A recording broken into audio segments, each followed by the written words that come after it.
how they're grasping the special teams, or what are you seeing there?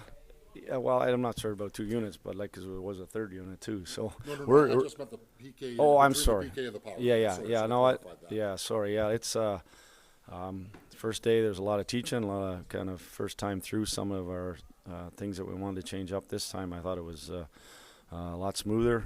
We've had a chance to do it in the games.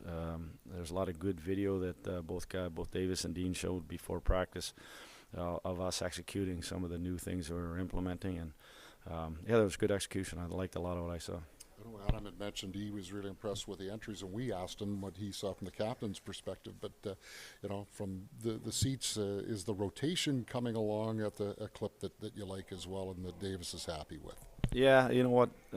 If you can't get in and get set, first of all, face-offs. You got to have a jump mentality, And I thought you look at that game in Minnesota, our face-off losses were great on our recoveries. We had a couple of real good ones that we showed.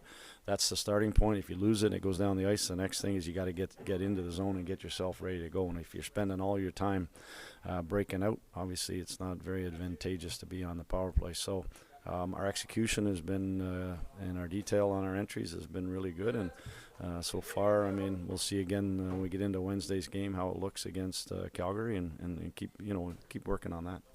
These dedicated special team sessions of particular importance to Cole and Nikolai, who are somewhat new to the bumper positions on those first 2 units? Yes, for sure. But the biggest thing is sort of how Davis is coming at them with their language, the attack mentality, the recoveries. So it is kind of everybody that we have. There's Scheif has some things that he's got to do a little different. JMO, whoever it is, there's lots of different things that everybody's got to pay attention to. So, but those guys, Fetz was in there a little bit last year, but for Fly, that is a new spot, and we wanted to give him an opportunity to try it. And so it was, I like what I see so far. And like I said when we first talked about it, that he has some quickness to get the pucks to support the battles and.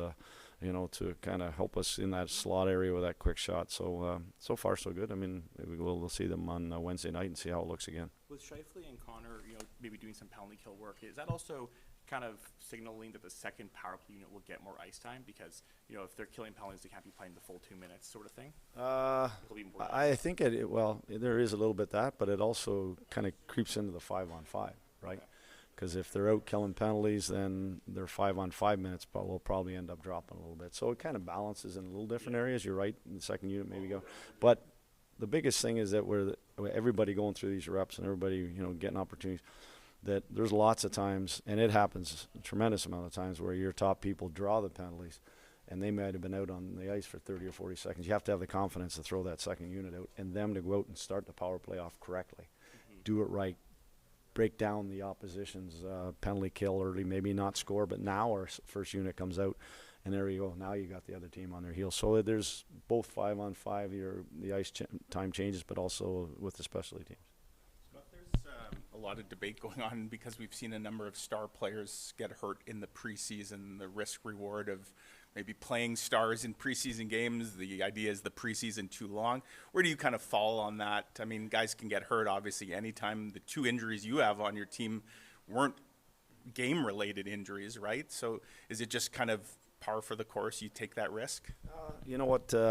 We talked about this, I guess, a year ago when management came to the coaches and asked, do we want to play 8 exhibition games? Do you want to, it's hard to play 7. It'd be great if we could play 7, but everybody wants to do a home and home. So we really like the idea of 6. 7 would be great if we could find somebody. But at the end of the day, for me, 6, it gives us more practice time and maybe reduces those chances of some of those injuries happen. But freak things happen, and you just never know when that's going to hit you. But I like the 6 number. Our players like it too. I don't like the fact that we had to go back-to-back in the first 3-4 days, and then that's just because Minnesota was new to us, so we'll work on something a little bit better than that, but for next year. But at the end of the day, I like the 6. I think that it gives the great balance, or the ratio of the practice to the games, and kind of gets us set for the next week when we start. It's safe to say camp is shorter now than when you were a player back in the day, right? Guys, the old talk of guys used to come to camp just to get in shape, and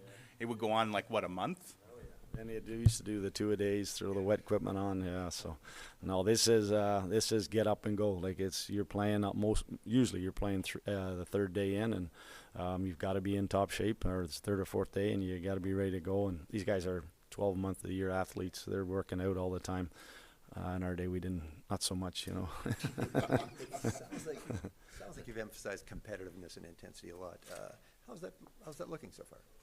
It's been good. It's really been good, and that's what I've been stressing in these practices, that we're not just, we have every day has to be a growth day. Every day we have to get better, and the compete part makes it. One, you're competing hard, but it's also the guy you're going against has to do it. He's got to match it up. If he doesn't match it, you're maybe making him look bad, or you're taking the puck away, or whatever it might be. So we've talked about the compete. We've talked about trying to make every practice look like a game, so that when we get into the games, it's smooth transition. And so far, I've been pretty pleased with what I've seen.